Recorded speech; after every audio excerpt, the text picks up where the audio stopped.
description, but I can grab it for you. I have an archive.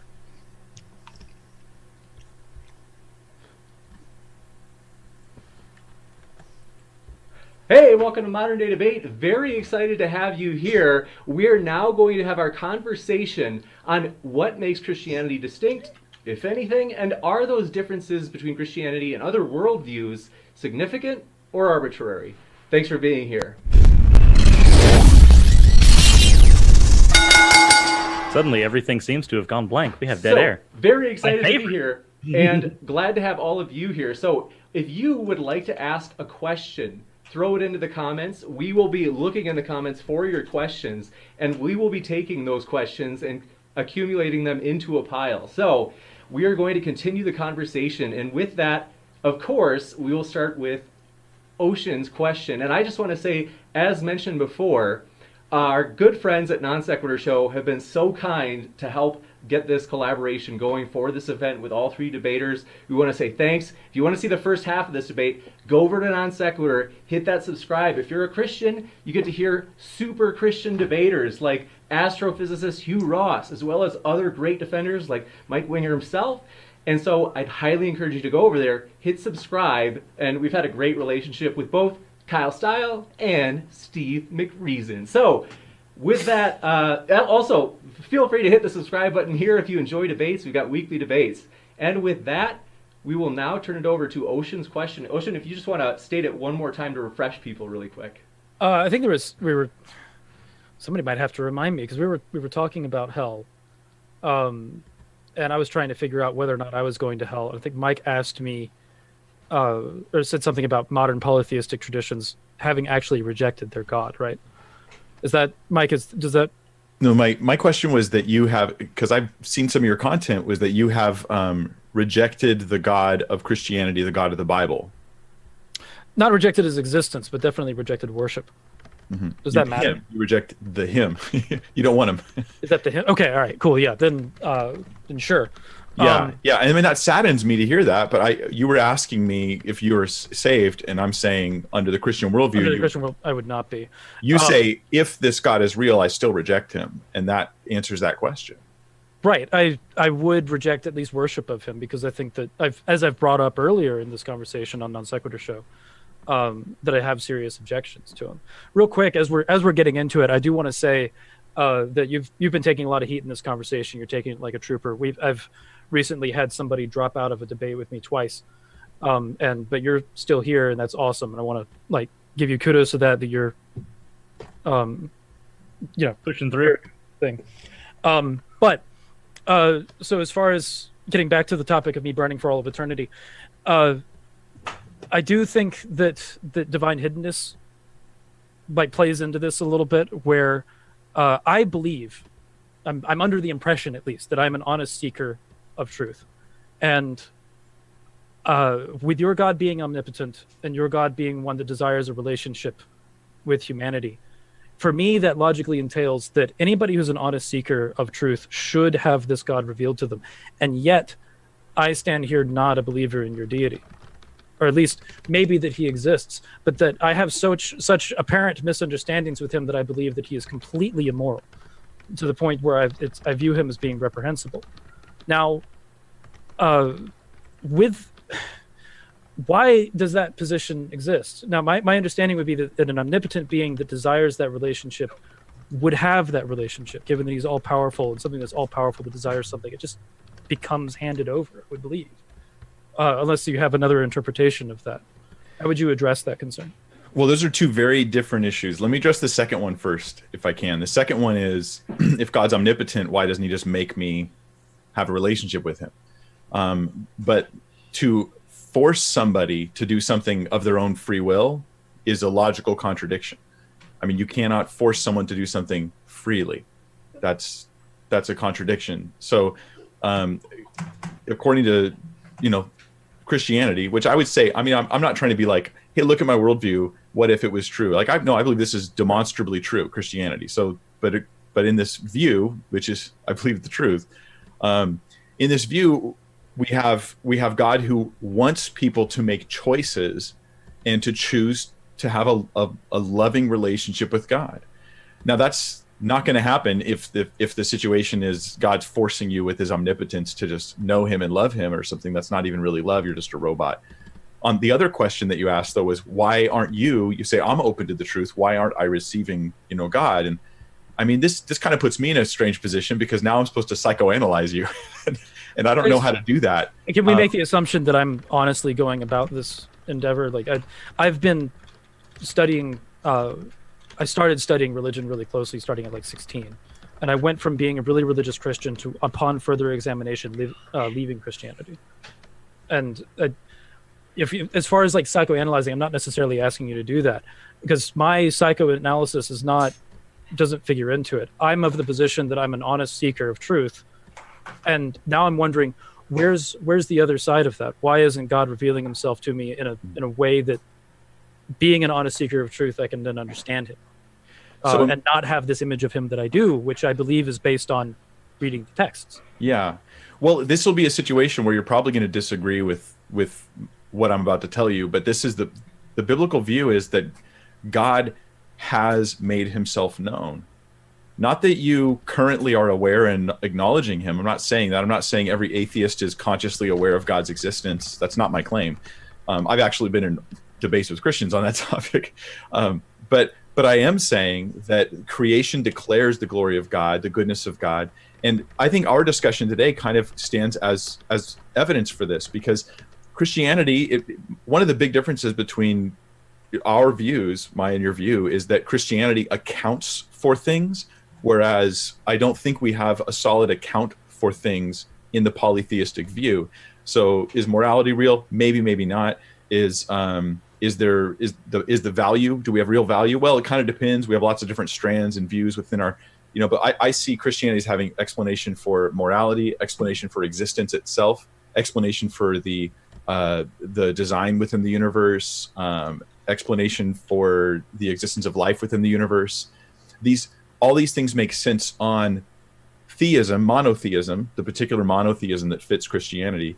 And then we have scripture, prophecy, we have evidence for the resurrection of Christ, we have personal testimony.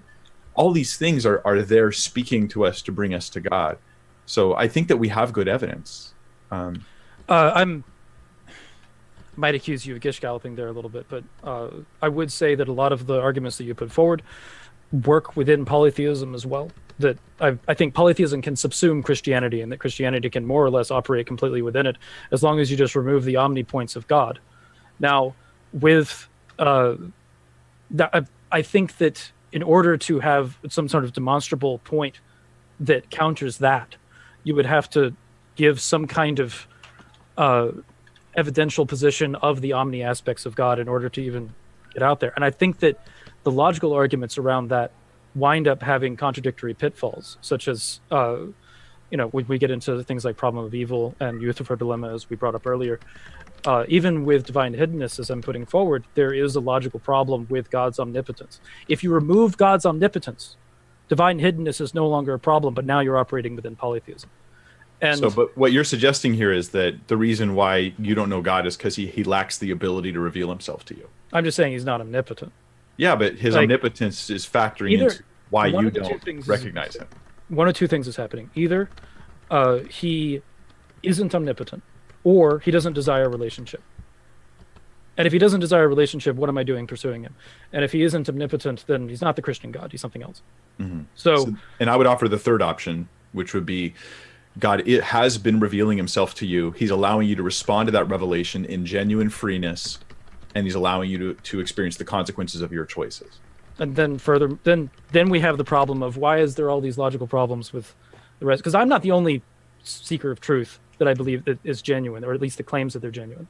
Mm-hmm. And that, you have people that are educated philosophers with that have done serious work in philosophy that are honestly pursuing true belief, and yet many of them are atheists, or yet many of them are also theists in the same categories, right?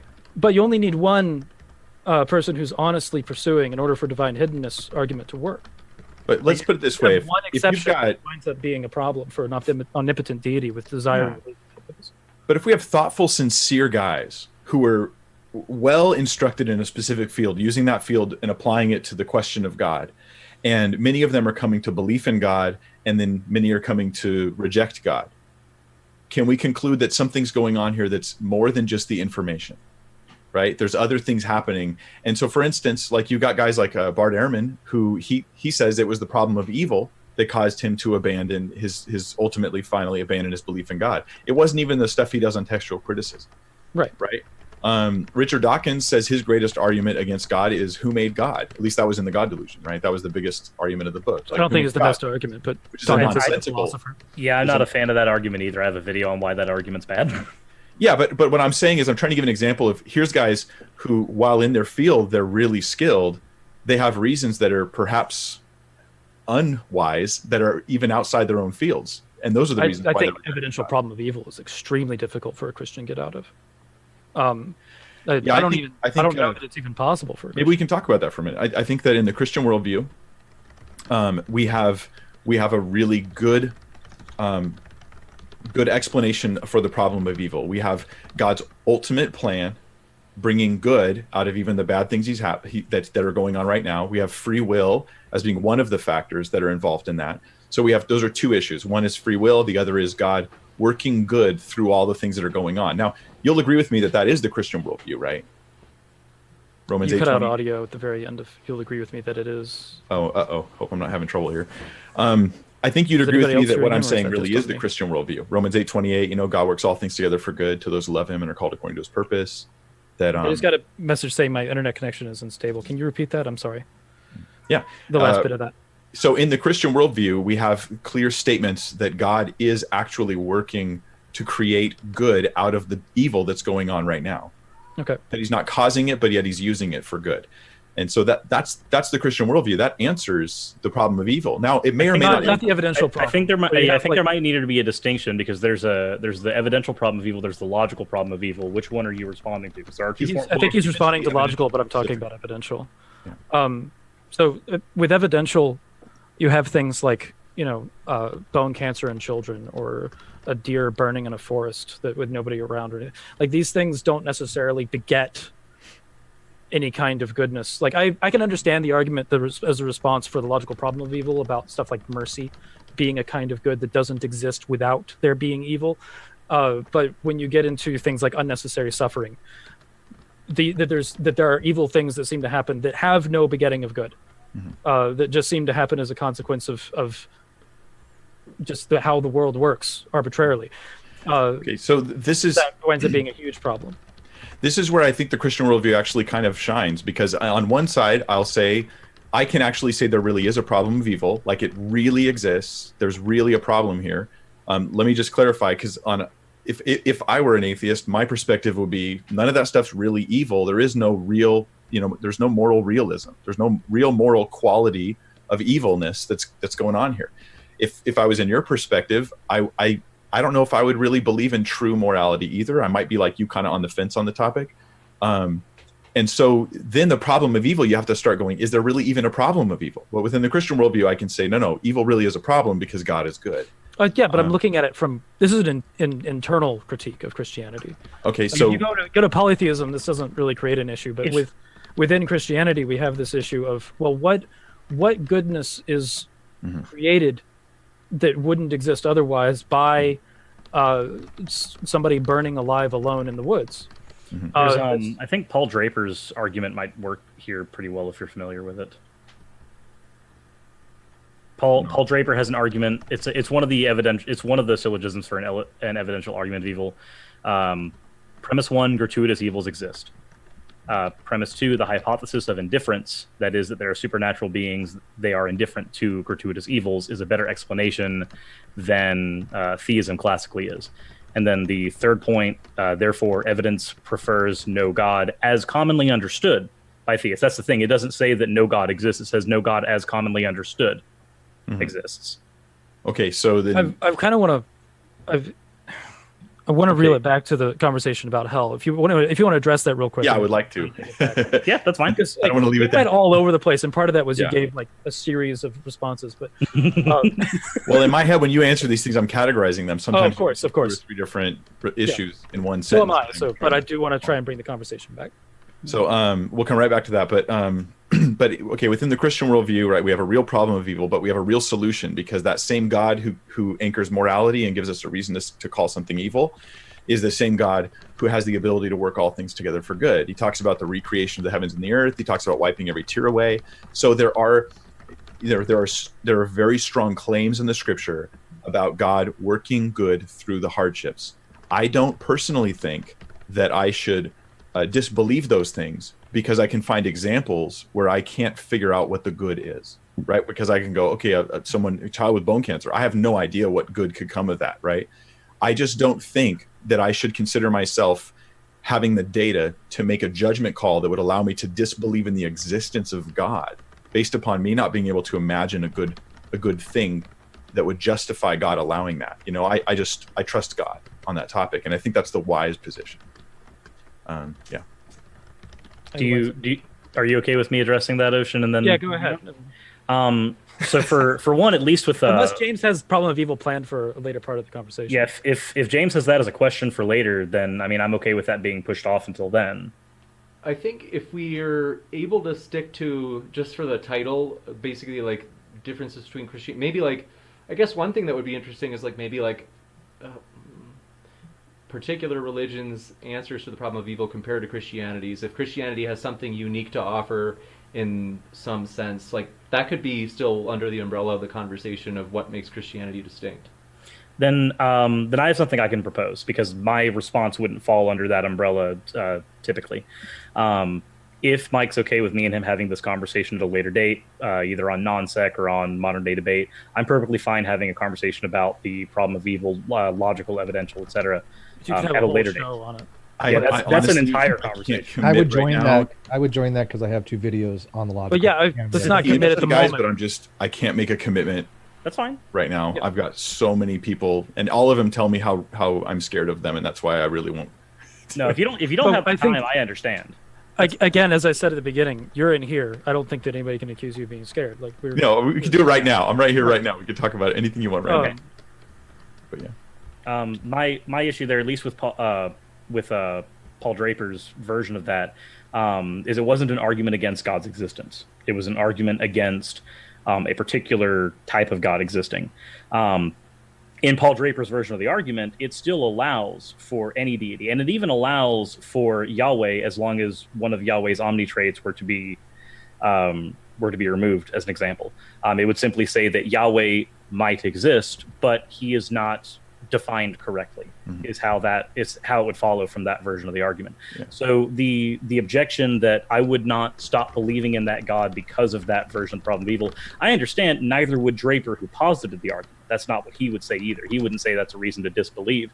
He would simply say that it's a reason to perhaps strip some of the qualities away from that deity to refine the definition of that deity. I'd consider that to be disbelief in the God of the Bible. It's to strip away his essential qualities is to disbelieve in him. That's like I believe in Suris. It's just that I strip away the quality that he's that guy I'm talking to right now. You know, it's just I wouldn't really be believing anymore. But I think that one thing I would say is that if we can notice this, right, on the way into the problem of evil, we leave behind atheism and likely polytheism. Maybe, I'm not sure. I feel like we leave them behind, or at least a large portion of polytheism, because what we're doing is we're saying that there is this real ultimate good. Moral realism is a thing. What's weird is to hear someone who doesn't believe in moral realism using an argument that's founded on moral realism. Not necessarily. As an internal critique. As an internal critique, it's actually completely consistent. But you do it externally as well. I've seen in your videos where you're actually talking about, today I was looking at some of your stuff, and where you're actually talking about moral problems that you have, not internally, but you have with the Christian worldview. You said if God did exist, you would hate him. If the God of the Bible, as described in the Bible, existed and everything that was attributed to him is correct, so we're just taking everything as consistent, then at that point I might be a mesotheist unless an argument was made for why I shouldn't be. Even though I would agree with one that. of the attributes is holiness. Well, it's again with what An I was arbitrary saying, definition of holiness, sure. right? Not arbitrary. It It's winds up founded being in the arbitrary. It solid is reality arbitrary. of We can reality. refer. I don't want to walk down this rabbit hole, not because I'm not willing to have this conversation, but because this conversation was had at the beginning of the debate. I think that if we reference back to the beginning of the debate, we already had the disagreement on the can-kicking nature of the argument. You don't think that it is. I think me and Ocean both might agree that it kind of is. I think we agree. I don't think. Okay, then if that's the case, this conversation itself has already been had, and we have to agree to disagree because we know that referring back to the beginning of the debate, we already hold the juxtapositions there, and there's not much we can do at this point. I think, does that sound fair? It sounds fair to me. If you guys are all right with it, maybe just, I know that you probably got a response, Mike. In fact, I know you do, but I'm sorry to cut you off. So Right. if we move on to a new subject, so is there anything in particular that any of you would say, like, I'm kind of curious playing like the, well, maybe there's a disagreement even between, we can play Ocean and Suris off each other. Would you guys disagree? Maybe there's something where one of you would say, you know what, I think Christianity does have something unique, but the other one might say, on that particular issue, I don't think it's actually that unique. I know you guys haven't talked a ton about Christianity, but one thing I'd give you credit for is I've seen you guys do some pretty like equal-handed videos in terms of, you could say like reasonable, kind of like, hey, you know, let's reason with this. So I'm curious what your views. If I can take that a little bit because I've tried studying religion a lot, and I've wound up with like the unique part of Christianity, besides like you could say that Christianity is unique within monotheism and that it has spawned a lot of other monotheistic religions, and that it is mostly monotheistic. Oh God! All right. Anyway, you can't say that either. Never mind. I'm trying with it, but it's the Trinity causes problems for me on that regard. But the thing that's unique about it would be the salvation aspect of it. That there is a salvation deity in Jesus. With a lot of polytheistic beliefs, that's not a present entity, and I think that a lot of the reason for that is that it doesn't really seem needed. But that being said, when Christianity popped up in a lot of pagan cultures, it showed up at least as far as Northern Europe is concerned. You did have people that wound up believing in both Thor and Christ, seeing Christ as, in some cases, a competitive deity to Thor, and in other cases, they saw him as a salvation deity that previously wasn't needed. But with the beliefs in Christ comes these ideas that you need salvation, and they were able to be compatibilist with it. And you even have people today called Christopagans that do believe in both Christ and Thor and others. As I said earlier, I don't think that the salvation aspect is necessary, but that is a unique part of Christianity, that you have this salvation sacrificing deity. It's interesting to hear that from a polytheist, because how many atheists online would say that Jesus is a copy of the gods that you're talking about? You can tell them I said that's crap. Yeah, it is crap. Me and Ocean, actually, the first conversation we had in real life was about how that was crap. I had somebody try to bring the comparisons to Horus and stuff like that to me, and I'm like, I looked up literally everything you said was comparative between the two, and none of them checked out. Maybe you should read actual literature. That would help. That's the thing. But you see those like comparison charts, and all of them have like Horus born December 25th. It's like give me, show me an external verification of that, and in lore or otherwise, like something. It's like some historian. That's how you get blocked, Ocean. That when I ask that same question, you get blocked over that. Yeah, I've had atheists who know that it's crap argue with, come to me and say, or not come to me necessarily, but go to other atheists.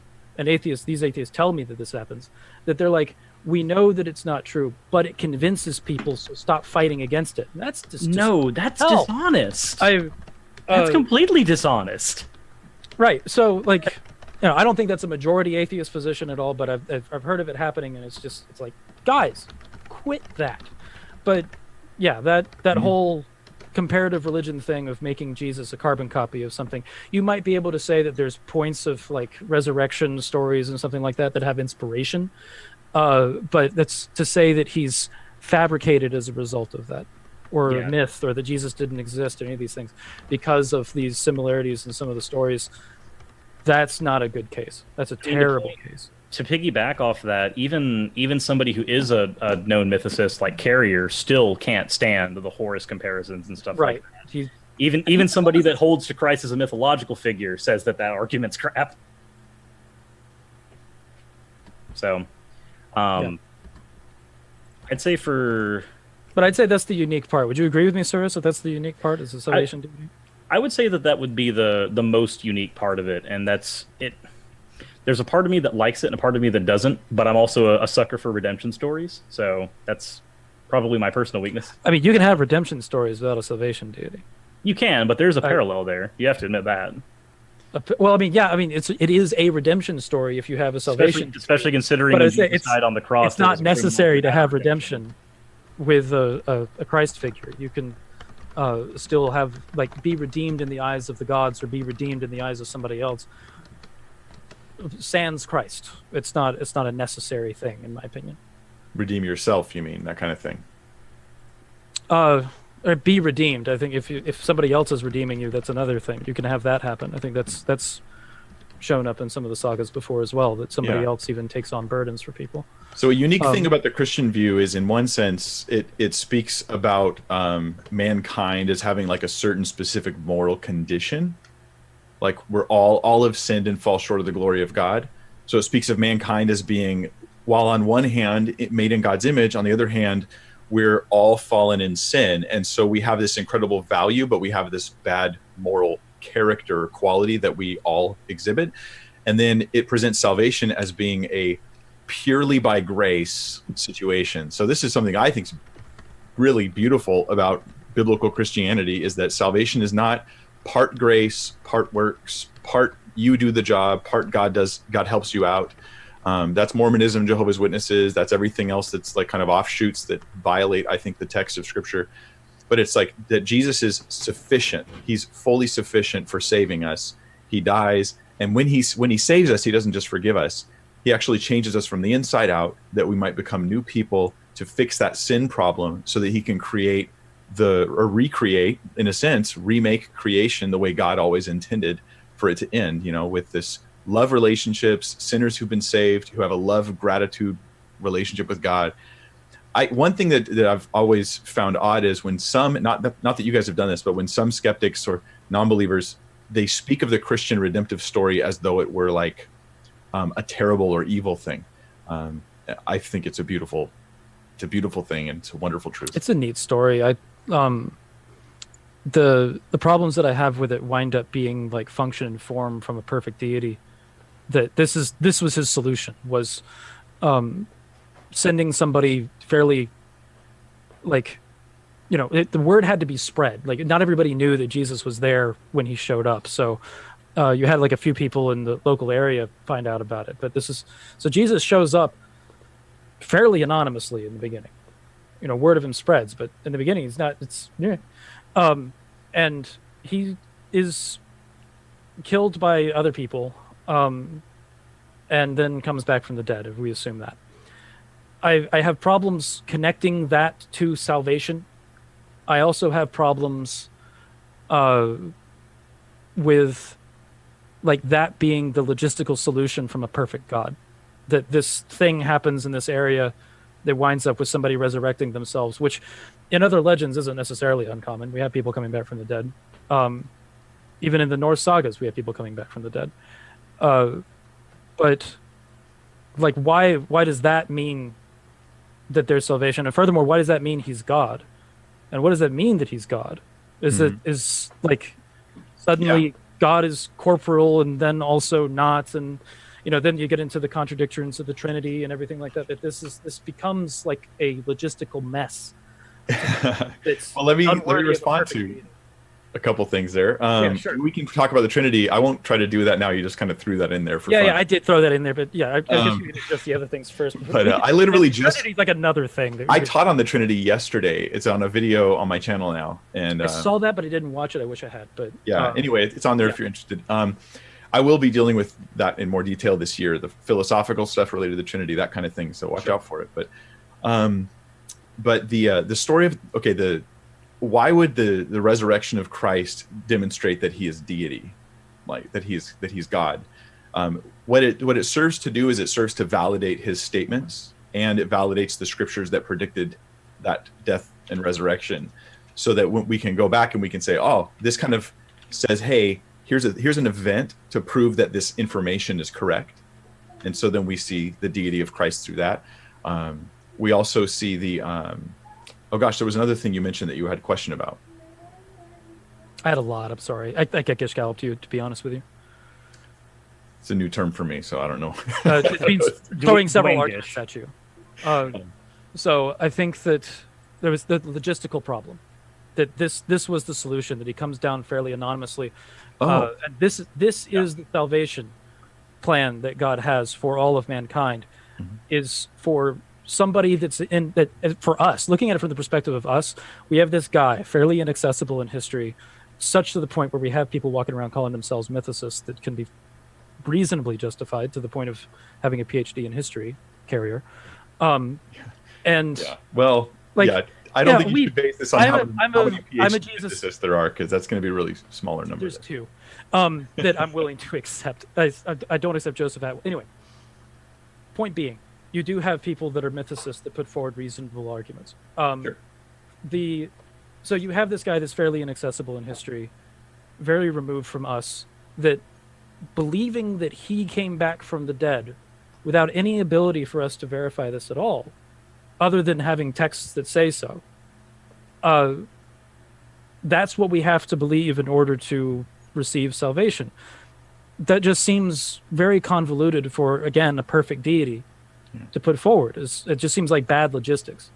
And that was one of the reasons why I left the faith, actually, was because, like, working in logistics and being the person that needs to communicate with people, make sure that everybody's in the right place at the right time, that kind of thing, that being my job for a while. And then looking at how God did it, the perfect deity, and I'm just, he's bad at his job. I'd get fired. Okay, so let me answer that. I have a few thoughts on that I think are worth sharing. One is that honestly, Ocean, sometimes what people do is when they're criticizing a Christian view, they only take half of the Christian view and they criticize it. But if it's going to be a true internal critique, it needs to take the actual Christian view, right? Sure. So the Christian view is that the story of Jesus is not the only information that goes out there with no verification in order for people to be saved. According to Jesus himself, right, the Holy Spirit will actually do a work in the hearts and lives of those who have not heard. We also have text in Scripture that talks about people being saved who have never heard the gospel. So there is still access for them, and that God, even before the flood, he's like, my spirit will not strive with man forever, which implies that his spirit was what? Striving with man. So we're talking about like an internal work that God is trying to do to draw people to himself. We have creation declaring the glory of God. We have conscience revealing our sin issues. And so we have a lot more going on than the things that you mentioned. But when it comes to the way Jesus came, it's actually pretty neat. The reason why I phrase it the way I did is because from that, I'm not looking at it internally, more externally. Okay, but externally, Jesus isn't even a savior. So what's the yeah, right. But that's part of the issue, though, that if we're going to be, well, I mean, I guess it is a little bit of an internal critique, isn't it? Because I'm talking about the salvation aspect of it. Yeah, like within Christianity, is salvation really accessible to people? Are they really going to hear the message? Let me clarify then. Yeah. That of looking at it as somebody from the outside, that if it's true, why are we having these problems with? Why is Jesus this inaccessible in history? Why do we need to depend on the Holy Spirit in order to, like? Is you're saying that you were saying earlier that it wasn't like an act of God that we're saved, but then it is like, is the Holy Spirit then is part of the work that brings you to him as well, and that affects the divine hiddenness problem too, doesn't it? In a good way, for my worldview, it affects it in a good way. I don't think so, because now we have to. Anybody who's an honest seeker has to depend on an act of God in order to actually be saved. And what if that never happens? Well, you're doing kind of a critique of a Calvinist perspective. You can have the work of the Spirit without saying that it is irresistible, right? I'm not saying it's irresistible. Okay. So I'm not saying like you don't believe because God simply hasn't even bothered trying with you. That's not my statement at all. Rather, I'm saying that God is trying with people who still are rejecting him. Romans 1, it says they did not like to retain the knowledge of God, right? And so God gave them over. So the idea is that there are decisions people are making. They're responding to the things going on in the world and their lives and the work of the Spirit. And then they're living out the results of that. But they're accountable for some level of understanding, which God knows and I don't, you know. But let me try to answer the other part of your question. I think that winds up with salvation being like whether or not someone is saved becomes arbitrary. But yeah, I don't. Go ahead. I'm sorry. I can give an argument for that if you want, but I want you to finish your statement. Okay, so check this out. Here's a thought from an internal critique of the Christian worldview. First off, yes, people were saved before Christ came. The gospel goes out though, and notice when Jesus comes. He comes after. I know there's plenty of people who didn't hear. But they're not without hope, right? They're not without hope. But look at when it did come. It came after the Roman Empire spreads out and builds something we call the Roman roads, right? And they've helped popularize, especially Alexander did this, right? Popularize the Greek language, which became like a really common language for people. So the gospel goes out when there is a road and a language which allows it to spread very quickly, at least initially. And it did spread very, very fast initially. It also comes at the same time as the invention of what's called the Codex, modern books. Before it was I used to use this argument. That then let me make my own argument. Empire, and then he can. Yeah. No. Okay. So yeah, but go ahead. It comes at the time of this. As a Christian, I did this though. Well, that's fine, but hopefully that doesn't make you stop hearing me. No. You're good. It comes to the time of the Codex, which is an inexpensive way in order to reproduce the written materials of Christianity and Judaism. So that's like a good, convenient thing. Romans Road, the Greek language, the Codex, it spreads really fast in the world. It also comes at a time when the population of Earth is going to suddenly be going up really high. I mean, more people have lived since the time of Christ than before the time of Christ, at least in recorded human history, right? Certainly a lot more. And so we've got those things. You know, we've got you can go on and list other things as well, but the gospel has gone out. I mean, how is it that, I mean, how many people believe in Thor compared to how many believe in Jesus? I mean, I don't think ad populum is a good measure for truth value and spirituality. We're measuring the reach of the gospel. That's what we're measuring. Yeah. So as far as reach, polytheism at one point covered the entire world. And now it still has more than a billion. There's still more than a billion polytheists in the world. So it has endured at the same time. But that's all. But polytheism represents lots of religions, not one. Christians took the sword around. No, don't. Yeah, don't. I mean, I'll make that accusation. I'll definitely. You can say that if you want, but that's not the reason why people in China are worshiping Jesus. A lot of them are atheists, though. I'm talking about the ones that worship India, Jesus, a lot of them are following their traditional religion. Yeah, but I'm talking about the ones that worship Christ, and they're not doing so as a result of a sword. Sure, like you definitely have people that are willing to stand in the face of authority and proclaim their faith. Pagans did that against Christians. Christians do that against atheists, and Christians did that against pagans. That's something that's a regular thing across history. I don't think that it proves the case. No, let's track with the argument here. I'm only trying to prove that God is really reaching out to people, and you can measure this in the real world, in as an internal critique of Christianity, or even in an external sense. You look at it and you go, okay, well, at least that's consistent.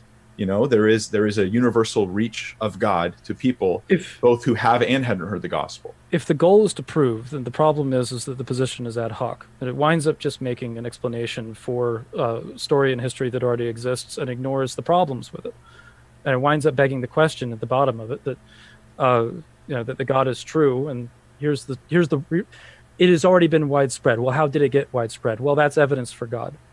No. I'm answering your critique, right, Ocean? Your critique here was, if this is really the way God's reaching the world, why isn't it more efficient? Basically, right? Well, yeah, we still have. To you, the lack of efficiency, in your view, was enough to cause you to seriously question Christianity.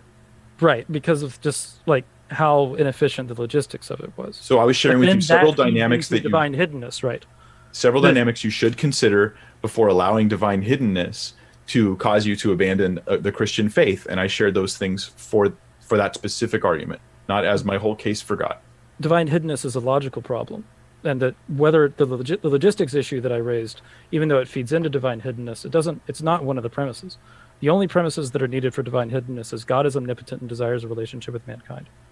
And if those things are true, then anybody who's an honest seeker of God should be able to find him easily.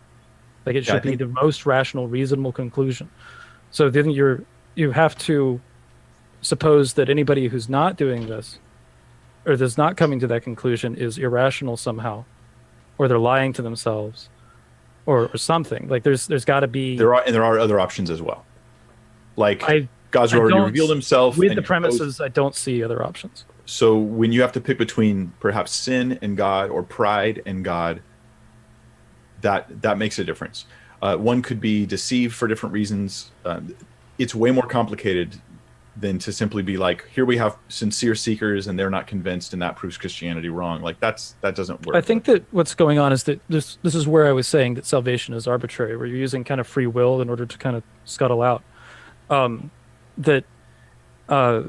Free will would be a decent objection to divine hiddenness, but when it comes to justice, free will winds up having some problems. When we get into why an agent would choose A over B, if an agent chooses, if there's a reason for that, then we're in a deterministic worldview. If there's no reason, then it's random. So, it's hard for defenders of free will to get out of that kind of dilemma. Because it's a true dilemma. Is either there is a reason or there is not a reason. Reason means... Yeah, the free will defense of that is easy. The agent making the decision is the reason. Okay, then you would say that they choose because they choose, which is circular and redundant. It doesn't... No, it just means that's where it defense. ends. You have a stopping point. It's not an infinite regression. But this is kind of a side issue, though. We're talking. Yeah, it's like the agent chooses because it chooses. It's not. That doesn't wind up being an explanation. That just winds up being an appeal to ignorance, I guess. Yeah, I don't think that's the right characterization of it, but yeah. I don't see how it's something else. But honestly, I don't want to argue with you. Like, I'm not trying to challenge you on every point. Right. And we're trying to respond going all over the place. Yeah, divine hiddenness down, but yeah, because I know that James has got more topics to go into, but I think this topic is about as exhausted as it can be between the two of us. Yeah, cool. And thanks for the back and forth on it too. Absolutely, I appreciate it.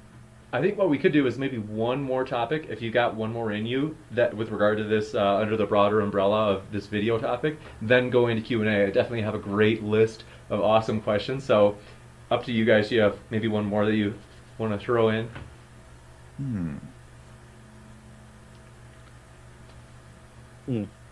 I will say that it seems that most of the... Maybe this is just the side effect of me and Ocean having already had these discussions before, because we've had debates against each other on this on Nonsec, and we've had discussions outside of this as well.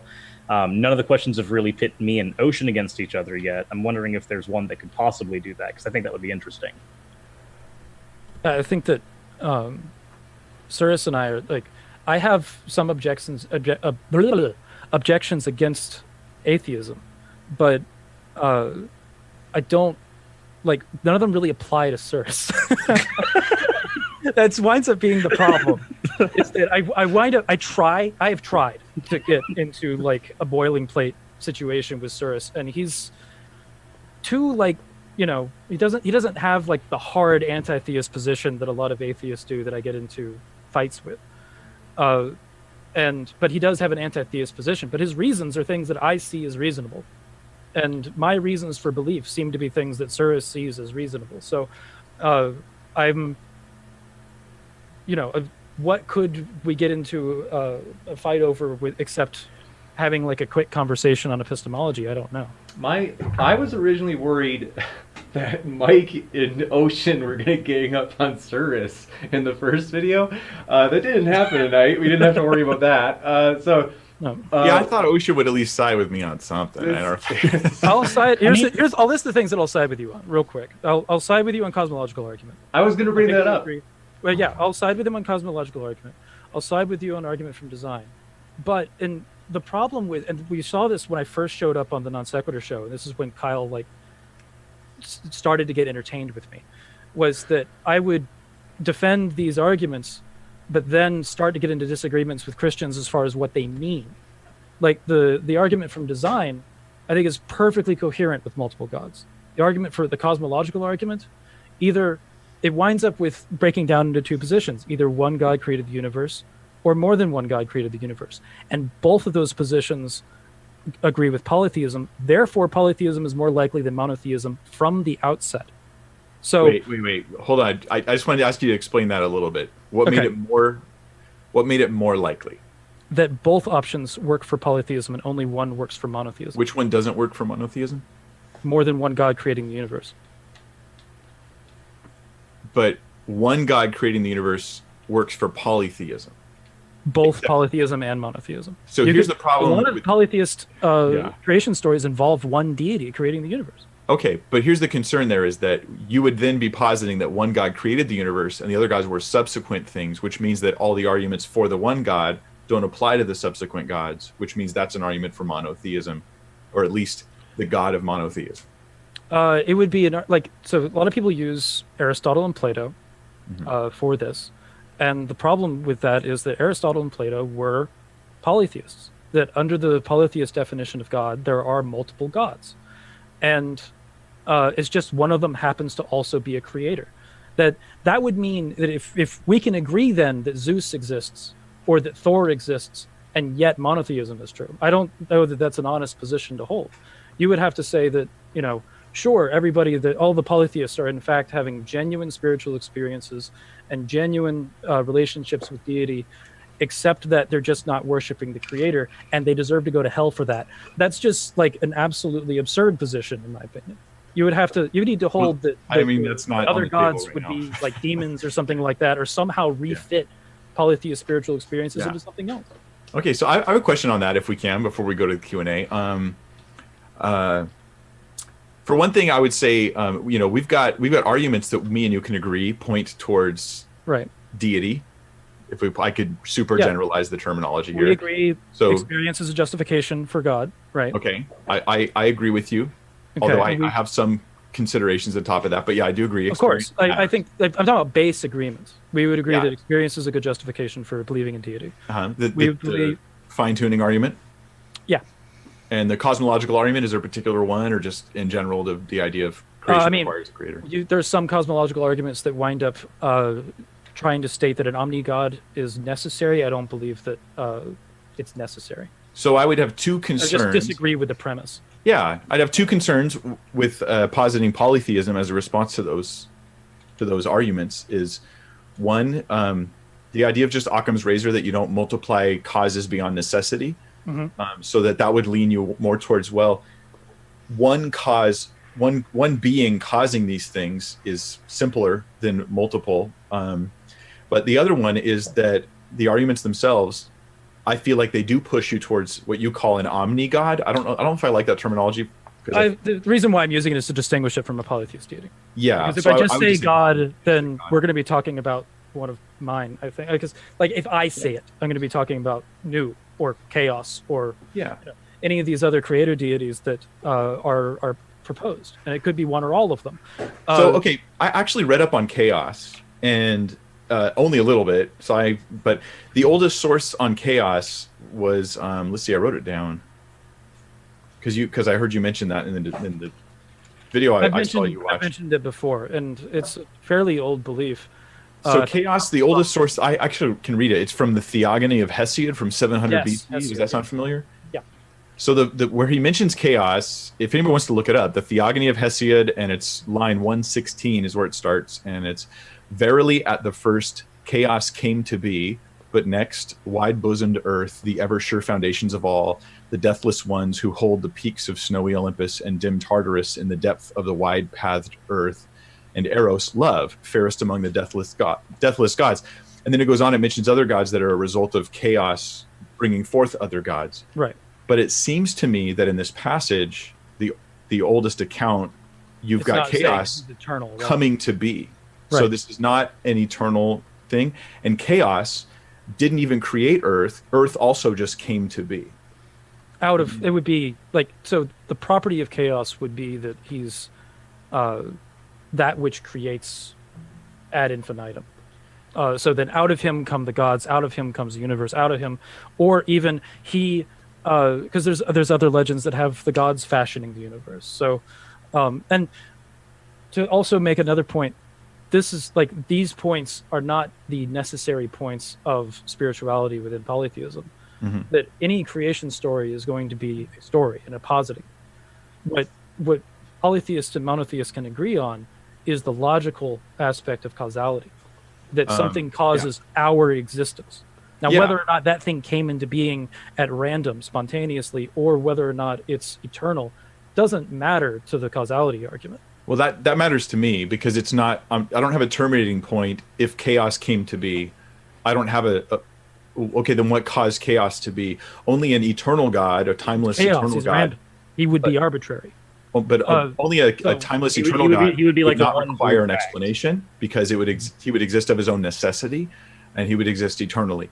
And so that is a stopping point for creation, for morality, for purpose, for meaning, for value. God is the stopping point for all of those things that we seem to perceive. Yeah, that's you putting in all these Christian values that God needs to have that I don't see as necessary for the argument, for the cosmological argument. That gets into disagreements that would be between polytheists and monotheists, that you need to have all of these things grounded in something that also needs to be the creator. And I think that once you do that, the consequence of it winds up being very Calvinist. That that which starts everything and is the origin of meaning and everything like that. It's hard for me to imagine something like that creating a universe in which it doesn't know the future, it doesn't know all of our choices, and it's not outside of time completely, such to the point where it's decided everything that's going to be happening in the universe as it's created. It becomes it becomes the situation in which, if you apply it to our universe, God becomes a moral monster because he intended all of these things to happen. If you make it chaos, those problems go away. They're no longer an issue. Well, you solve the problem of evil by suggesting that there is also, not only is there not a cause or not a plan, but there also is no hope. There is no resolution. There is nothing positive. We still have, I mean, that's if you're willing to eliminate the idea of afterlives. Yeah. But if I can say, the polytheist doesn't eliminate the idea of afterlives. Yeah. Other gods and agents come forward and provide meaning in these things. And maybe they'll fix something. But let me give my final thought on this. Because I know we're going to go to Q&A. So Yeah. We gotta move on. But it would be that when I try to look into, say, chaos, for instance, I find a deity who comes into existence, only creates some of the things we see, and seems to be part of the creation. Chaos, it seems, is empty space. It is not just a being, an immaterial being, but is actually part of the physical properties of the universe. I'll point out real quick that I'm a Germanic polytheist, and we are arguing a Greek point. A Greek point I've defended, so I'm not saying it's unfair to bring it up. But yeah, it was yours. I only brought it up because you brought it up. But because I brought it up. When I've tried to look into the polytheistic answers for origins, it always seems to fall short of a stopping point, which that's what drives me to believe in God, is saying that all this stuff must have had a cause, and yet all these things would require more causes of their own.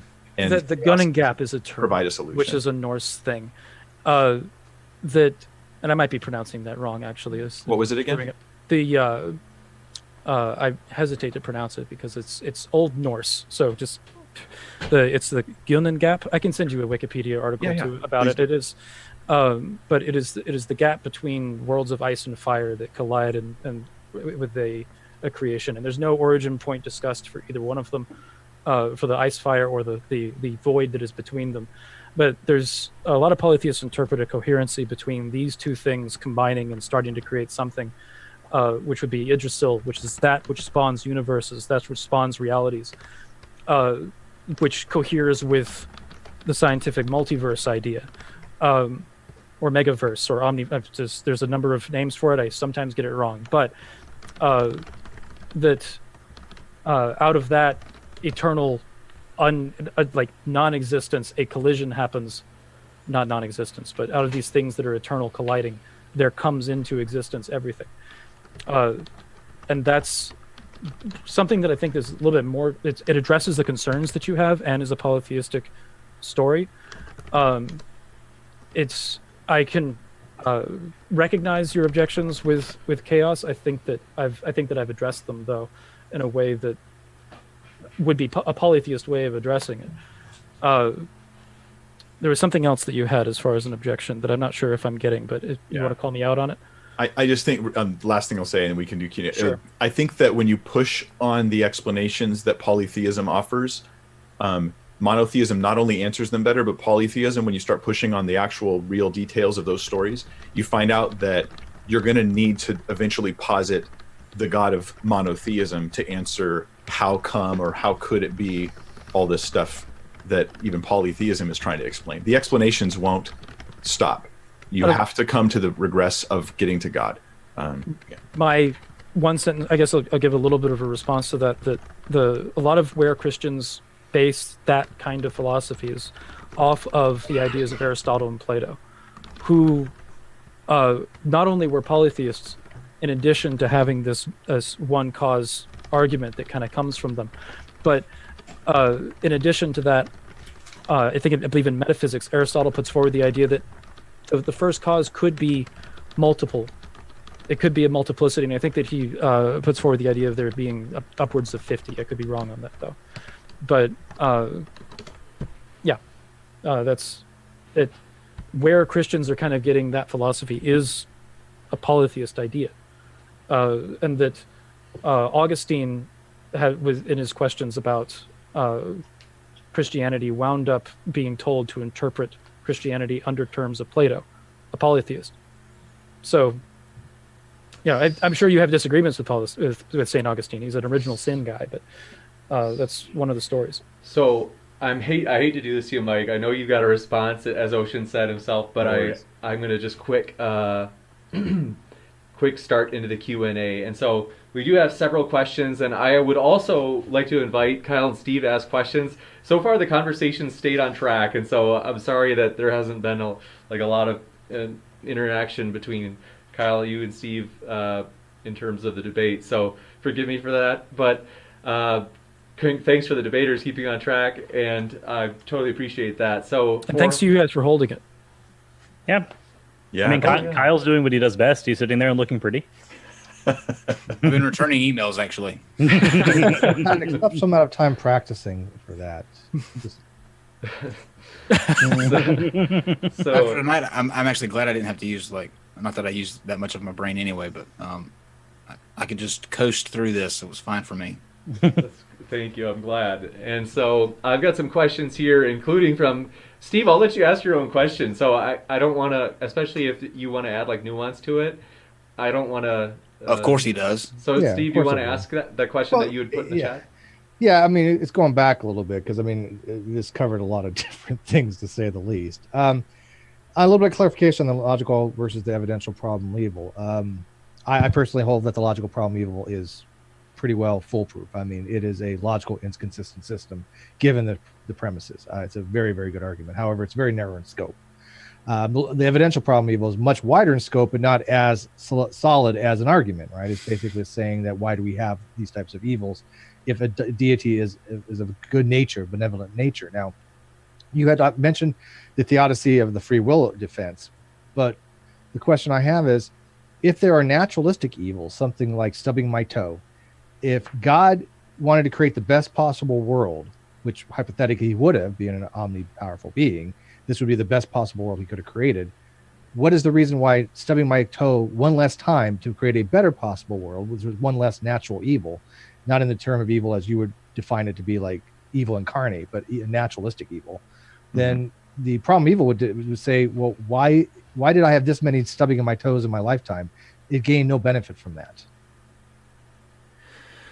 Well, okay, I could speculate as to why maybe we've got this is not my answer, but just to say we could speculate. We could say, oh, well, to avoid you from stubbing your toe, God could obviously miraculously intervene, but perhaps he wants to have, for whatever reason, a consistent, scientifically examinable type of reality. And so maybe you're stubbing your toe so that we can do science experiments. Maybe it's related to that.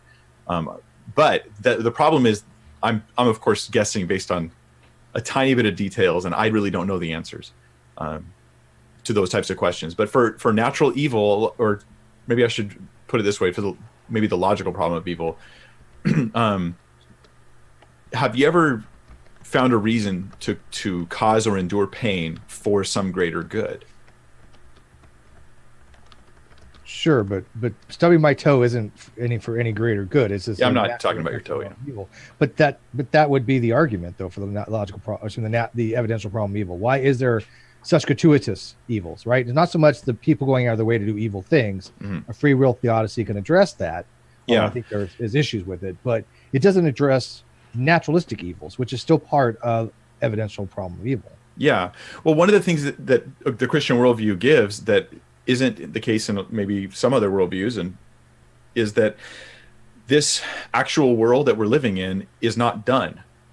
It's still in the oven, so to speak. It's still cooking, and things are not over. In fact, we are in a fallen state that's moving towards a glorious state.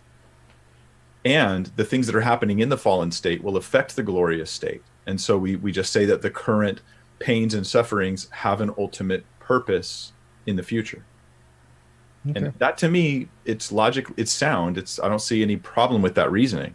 Even if I can't, tell you why one thing happens versus another, I can say that in the worldview of Christianity, this makes sense. The reason being is this is an actualized world from a potential world, right? It's not actualizing. This is actual worlds are indexical. So meaning that our actual world is the actual world. Somebody else's actual world in a different possible world, their actual world is their actual world. That's why it's indexical. So this is not an actualizing world. This is an actualized world. That's how I would understand it from an Aristotelian point of view. But anyway, but I'm just saying it's not done yet. You understand what I mean by the world is still changing. The future, a year from now, 10 years from now, will be affected by the events of today. And so there might be a reason I don't know of why I stubbed my toe as many times as I did. Oh, I don't know either. I'm just saying that I don't think that's a defeater for faith in God, because this is part of the process leading to the end goal, and then God's going to recreate, and this is all part of the scheme.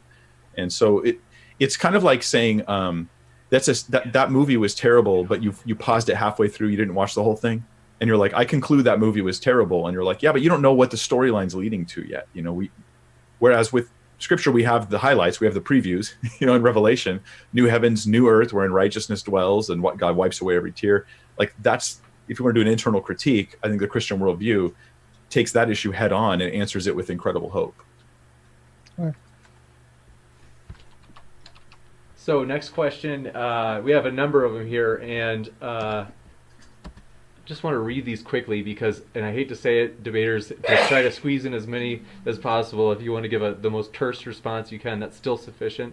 So to Mike, Rob's, sure. It's let's see, 0132 asks Mike, Rob Skiba says the biblical worldview is that the earth is flat, and presumably you disagree. Why do you keep saying, quote unquote, the biblical view when there isn't one?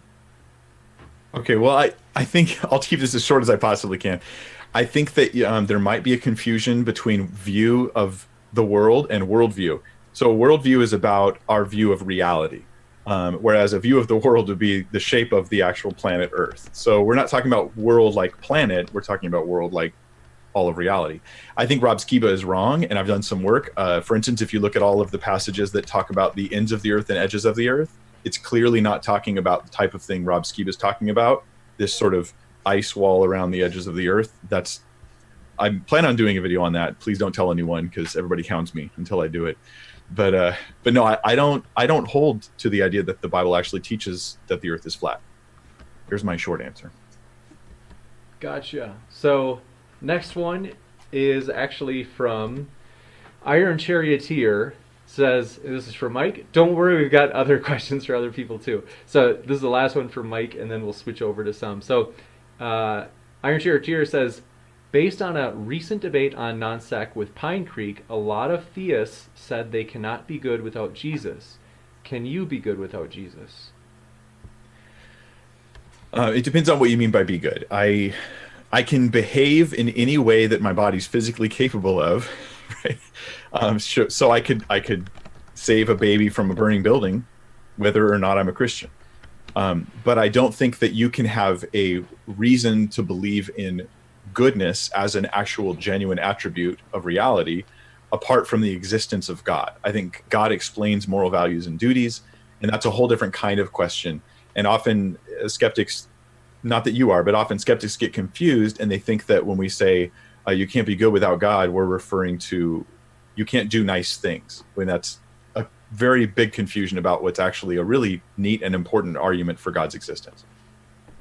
You got it. And I'm about to shoot the questions over to Kyle and Steve for them to maybe flip-flop if they're okay with doing that, because I've got to run to the other room for a second. So, but the last one before I switch it over to Kyle and Steve for the questions, James Harvey asks, he says he would love to see how Mike knows the quote-unquote proof of God that is being revealed to everyone. And then he says, is his God... I think he's saying...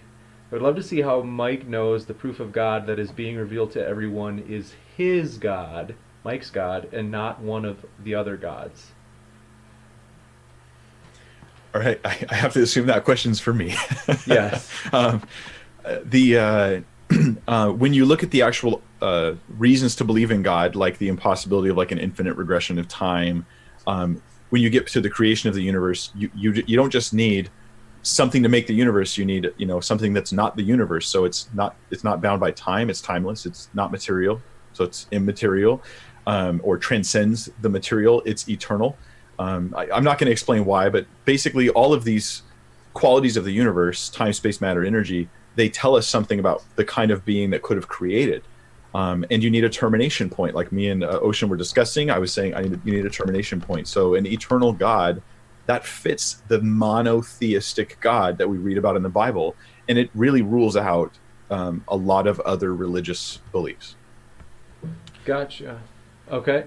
So we have one from History Nut. Sorry, I'm working on sending them over to Kyle because I've got them. I had to chat or type them up on my other computer because the keyboard on this one is so loud. So we do have one from History Nut. So we'll get one for somebody other than Mike. So hope you guys are okay with that. And we can even start with Ocean. This is History Nut asking, if he, Ocean, rejects the Christian worldview based on the information of Jesus, Jesus' divinity only being attested in written texts, why does he embrace the Norse gods? It's because I think that personal experience is a justifier. And, I don't reject Christ simply out of it being, I think it's a straw man of the reason why I reject Christ. I brought up why I reject Christ being reasons other than that, I think several times in this conversation. So beyond that, with personal experience being a justifier and the Norse texts being a cohering with those experiences, that's going to be more related to the reason rather than just the written texts. It goes beyond the written texts. And then we get into the philosophical arguments for polytheism that have been the basis of this whole conversation, that it justifies there being other deities in the first place. So, I would say that question would be disingenuous to my position and the position I've been defending in this conversation. Gotcha. We'll switch it over to Kyle and Steve. Okay. Suris, so we can get you in here. What is your favorite brand of peanut butter? Oh my freaking God. There's only one correct answer here, so take your time, think it through. I will say that I like multiple brands of peanut butter. I'm a fan of multiple brands of peanut butter that are not Peter Pan, and I think I've made this clear in my actual. I think I've made consistent. I like it. I think I've made this clear in an actual live debate before. Okay. It was about peanut butter. To Mike, you are correct. How can we find out honestly and without using the religious text to prove themselves, which would be dishonest in my mind? I guess he's asking, how can you find out that Christianity is true honestly without using the religious text to prove themselves? So there's a couple ways to answer that. One is to look at the arguments that don't involve the Bible at all. The arguments for the arguments for God, cosmological, teleological, and things like that. William Lane Craig does a lot of really good stuff on that. Moral argument. On the other side is to obviously pray and seek God and ask God to reveal it to you and seek for wisdom. But another side of it is to also understand this, that when you say you can't use the Bible, do you mean you can't even look at it? Like you can't even think about it? Because that seems really narrow-minded in my view. And so I have a video I did recently called, I think it was called something like, "Can you use the Bible to prove the Bible?" or "Here's me using the Bible to prove the Bible," something like that. And it's pretty snarky, but I do explain how you can use it in legitimate fashion to confirm things and check things and test things without always approaching it as though it's God's inspired word. And I would get flack even from Christians for taking it from that angle. So it's a video you might want to check out. Suris, you got up there for a second. Did you want to say something in response to that? No, I'm just having to readjust. Okay. My setup here isn't the most comfortable, even though it might look like it is. It's not. I don't have any more. I don't have any more questions that you left over here, Steve. There's a lot of questions. Yeah, I got some that got sent to me. This is from Spud Muffin. Mike represents Spud Muffin. He says Mike represents the quote Christian worldview. Which sects does he represent? Mormons, Pentecostals, Baptists, all of them. Well, Pentecostal, Baptist, all of them is more like it. I definitely don't represent the Mormon worldview. I think that the Mormon, and Steve might disagree with me here, and that's fair. We can disagree, but I think the Mormon worldview is fundamentally different than the biblical worldview. For instance, matter and energy were never created in the Mormon worldview, and gods are. This is stuff I have looked into. I'm not just blowing smoke. So the only things that existed initially were intelligences. The Mormon worldview never explains what intelligences are, so it's hard to get an answer on what that is. But gods all came subsequent to time, space, matter, energy. They existed first. Gods came later. God himself, Elohim of the Old Testament, was not always a god. Like, this is a different worldview. This is more akin to actually a polytheism. Like, Ocean would probably be more open to the Mormon worldview. No, for completely different reasons. It's Mormonism has, I would agree with you that it's definitely not the same thing as traditional Christianity. It is a completely different worldview, and it does have polytheistic elements, but it is one that I take serious objections to but on very different levels than I would take objections with Christianity. So Ocean, I'd say it's a different religion just because I would have to argue against it completely differently. Ocean, are you saying that your problems with Mormonism are that you can't have any collaborations with them? Oh, get out of my house. Suris, sorry, I even pulled out my Book of Mormon for that. This question was going to go. We'll still do Ocean. It was asked to Ocean, but seriously, you can weigh in on this too because it's an interesting question.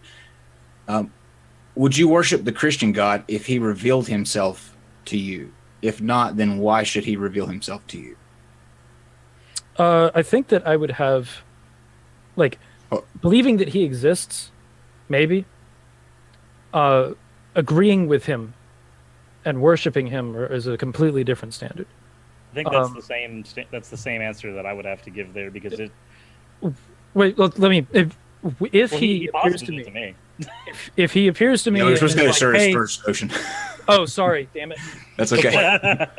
I thought you said it was. Ocean knows you so well, Suris. He's just going to answer for you. See that? It was asked. It was asked to you, Ocean, but to get Suris going with Suris first, cool. Yeah, and then we'll go over to you. Yeah, that is kind of what my position would be. The mere, if he revealed himself to me, then I would have to admit that okay, this deity exists.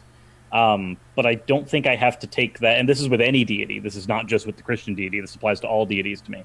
The simple fact that a deity would reveal itself to me, all it would do would be change my position on the deity's existence. It would not then give me incentive to worship the deity. That would be extra to revelation. Okay. Ocean? So with like believing that he exists, it's not, I don't have like huge standards on that. The only thing that I would need in order to say that he exists is genuine spiritual experience, which as a Christian I had. So I don't necessarily deny the Christian God's existence. Furthermore, I trust that Christians have genuine spiritual experiences with their deity. The problem that I have with Christians is not that. It's the aspects that they apply to the God that are not related to the experience, and the moral implications of that deity's commands, and through the Old Testament, and then the echoes of it into the New Testament when it comes to the various beliefs in hell. So it's not, again, it's not that he exists; it's the other things. Those are the problems that I have. Mike, what if the Hindu god revealed himself to you? How would you respond to that? Well, so let me understand the hypothetical, right? This kind of matters, right? So what we're suggesting though is that my God does not exist, right? That the God of all creation, the monotheism God doesn't exist at all, and a Hindu God revealed himself. Yeah. Well. Yeah. Okay. So in that perspective, I would want to not upset the Hindu God, but I don't know that I would worship him because from what I don't understand that much about Hinduism, it's kind of a weird mishmash religion. It's like a bunch of different religions got together and kind of came together and made a sort of a confusing thing. But I don't know that worship is even compelled by belief in that kind of a God. Whereas if the God of the Bible reveals himself, it's the almighty, eternal, holy, righteous, loving God that's revealed himself to you. So we're talking about two different kinds of beings, you know. It's like saying, what if Superman was real? Would I worship him? Like, no, I wouldn't. I think in Hindu the oldest religion. Yeah, but Hindu has a lot of different gods. It's Vishnu, oldest- Brahma, Shiva. It has the oldest texts. It's And not some of the claims in necessarily the Hinduism are self-contradictory amongst the different gods. It's more like there were all these different religions in a same general area, and they found a way to just coexist, right? And then they call that Hinduism. But I could be wrong here. I talked to a former Hindu once, and I asked him. I said, "It sounds to me like this is what happened with Hinduism," and he goes, "Yeah, that's pretty much it." But So, what happens if Vishnu said, "Hey, you know, the Lord Jehovah he was one of us, but you know what? He was a rebel. He's just been lying to you." well, I would definitely think that there was someone lying at that point. I'd say it seems if I can piggyback just in support of Mike here, it seems like you might just adopt a monolateralist position at that point. That might be the best thing to do there, wouldn't it? I was going to go with Islam, but those two got they're so closely. basically the same thing. Yeah, it wouldn't have really worked there. There are some fundamental differences with Islam, though. I'm Sure. not saying they're the same thing. Isn't modern Yeah. Christianity a form of they're basically- monolateralist anymore? I mean, there's a lot of Christians that do acknowledge other deities; they're just not worshipped. But they talk about the council of the gods. I mean, you even mentioned something along those lines before, I think. So, Well, I Modern don't hold to that Christianity view, is but that- I know people who do. Yeah. so you don't think there are any other deities? When God is referring to gods, He's not referring to actual entities, or at least not on par of any kind of metaphysical entity of a deity kind. No, and I know some of the guys that are going to punch the ceiling because I said this. I hold a more traditional view that those gods don't exist by those definitions, right? Okay. They don't exist by those definitions. There are spiritual beings, obviously. There's Satan, there's the demons, there's the fallen angels, that kind of stuff. Yeah. Do you believe ocean exists? No, earlier I did, Yeah. but in the course of this conversation, I've changed my Don't mind. blame you. I can respect that He's position. adopted a solipsistic approach after having to listen to Ocean. I understand. Trust me, I get it. I just want to point out who That's brought nice. up solipsism. That was an atheist this time. Is Irony. Ocean's beard good because it's Ocean's beard, or is Ocean's beard good because Ocean? I don't know. The world I may have never like know. my beard is omnipotent argument, but we didn't go into omnipotence too hard in this conversation, so I didn't bring it out. Okay. Ask Mike if there's anything his God can do that can't be explained as chance. Yes. I'm sorry. I don't follow the question very well. I back you up on that. Anything that your God does that's intentional would be not chance. By definition, Like, okay. If there's that's a- intent involved, then all that's of a a sudden, tautology, though. So yeah. maybe, for so. example, the fine-tuning argument is an argument against chance, right? Like that would be an Right, argument you would to have look into intention and in the thoughtfully end. consider. That it wouldn't be something that's random, unless you get into like regressive arguments that wind up making everything that God does random. But if you can assume intention with God, then anything that He intends to do wouldn't be chance. Yeah. It'd be something Now, to do. well, never mind. I was going to go on a tangent, but we should take another question, huh? Well, there's one more because I asked that. I didn't ask the last one first. So this is the last one. This is a question for the whole panel. There are many different religions. How do we decide which one, if at all, is the correct one?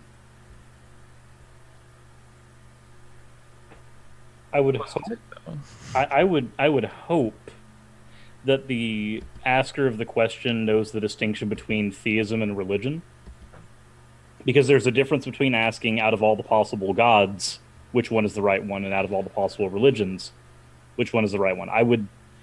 I'm going to give the benefit of charity and say that they know the difference, and they're talking about the religious structure surrounding the gods, not necessarily the propositions of theism. If that's the case, then I don't think that there's really a way to verify, personally. So which one are you answering that for? Is like religious structures or the deities? I'm answering for religious structures. Is which one is correct? I don't think there's really a good way to verify. At least not in this life. I don't think there's a good way to verify that. Cicero addresses that. I might toss it to Mike first before answering, but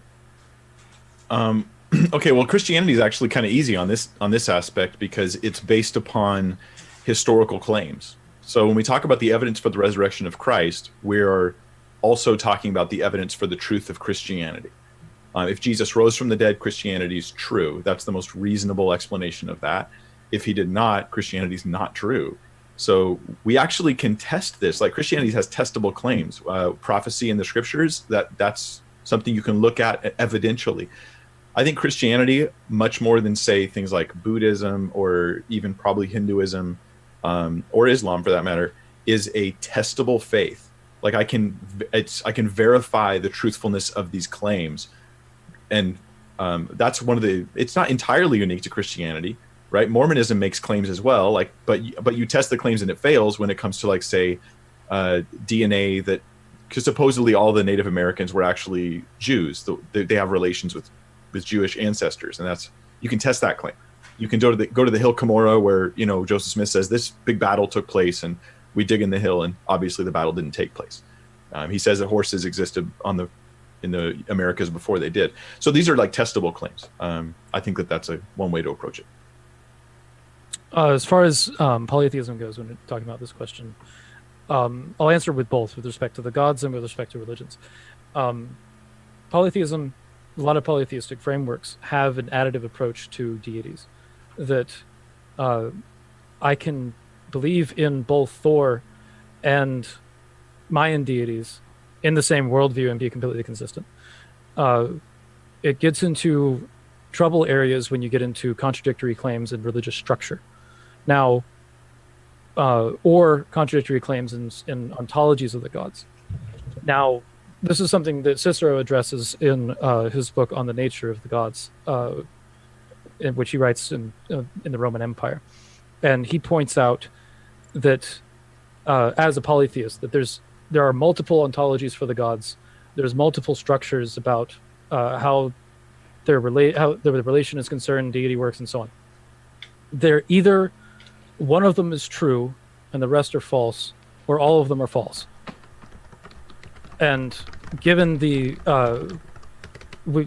inaccessibility of verification regarding a lot of those things, we need to have the conversation from a logical standpoint, asking questions and trying to understand as much as we can from that perspective, from philosophy.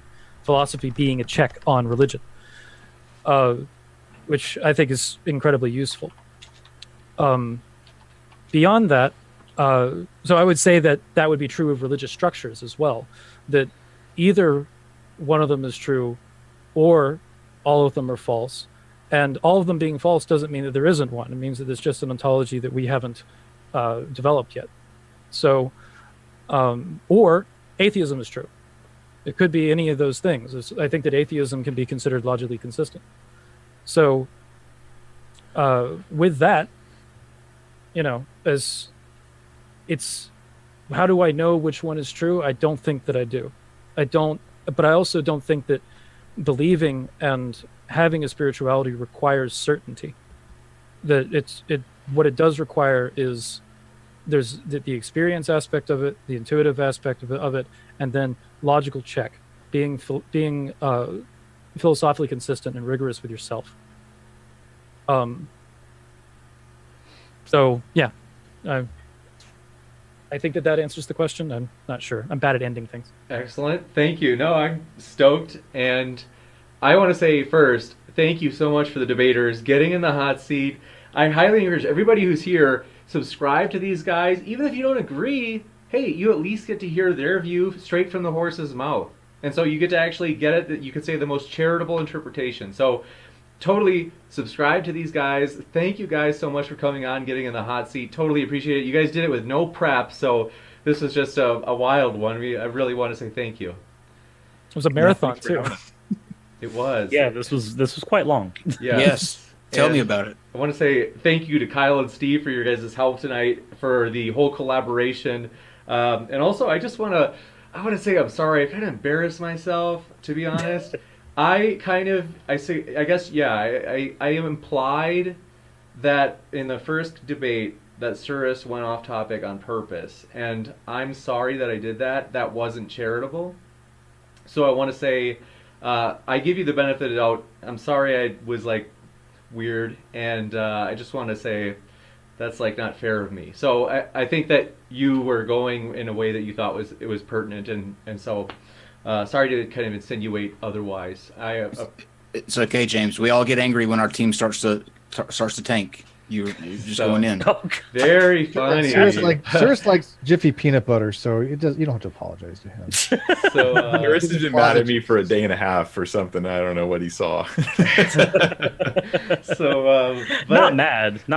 I mean, there's people on the theistic side that I am angry with. You are not one of them. Oh. that's good. I'd agree with that. Sorry, I'm happy to hear that. I just saw what you said about me on Twitter, though. No, and that's fair. That was a statement based on the video that I watched and what I gleaned from that video. That is not necessarily, like, for instance, I'm not going to throw the particular person under the bus, but no, I'm not going to do that because it's not what I'm going to do. But I do have a few friends that have views that I hold like huge umbrage with, but I don't hold umbrage with them as people. I just find their certain views that they have are things I don't necessarily agree with. I can hold that, and that's fine. Shannon, I knew it. You hear that? That sounds like Shannon, he threw you under the bus. Did you hear this? He just tossed you like, it sounds. don't need her. Sounds It like is definitely not Shannon. it's progress here. So yeah, I totally appreciate everybody getting along tonight, and thank you guys again. Yeah. So thank you for the audience for your questions. It was a great time, and like I Likewise. said, please find all these guys that are here. Go sub, check out their stuff. Even if you don't agree, you'll get the most charitable interpretation straight from them. So thank you guys, and good night. I don't even agree with our own content.